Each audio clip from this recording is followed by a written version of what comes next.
So the store is Jane Addams Bookshop. We opened in 1984.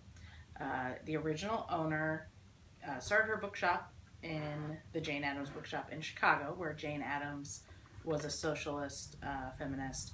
She started the Whole House, and the original owner was very supportive of that, and so she started a bookshop in Chicago in the 70s. And it was mainly at first a feminist women's bookshop, heavily centered on women's issues. And since then, she grew it to a very large general bookshop. We have approximately 80 to 100,000 titles. This is actually one of my favorite.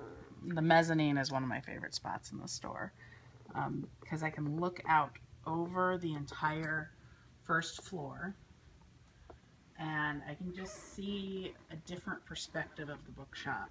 They chose me to run the business. I'm their daughter-in-law, but they mainly because I was actually interested in library sciences.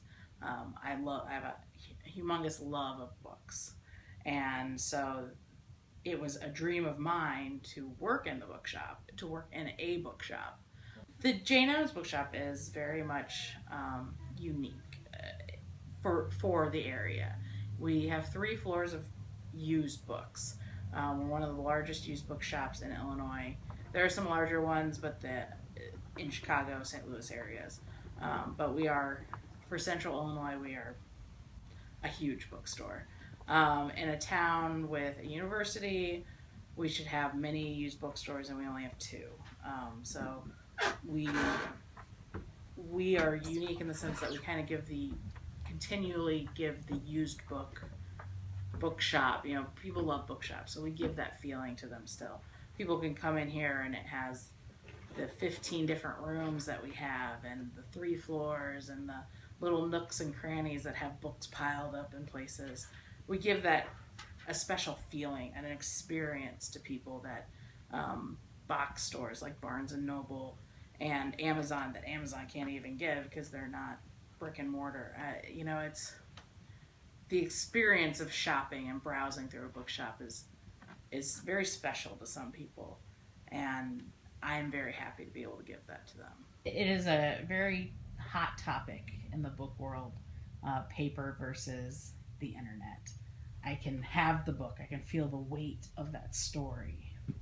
I can flip through the pages and go from one spot to the next, without having to bookmark. Print books offer things that ebooks can't always offer. There are books that are not ebooks, plenty, there's tons.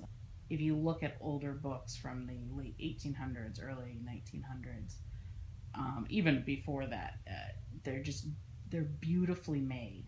There's skill in the book binding itself. The books are something you want people to see, it's not just the content anymore.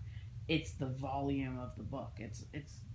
There's some very beautiful books in this world, and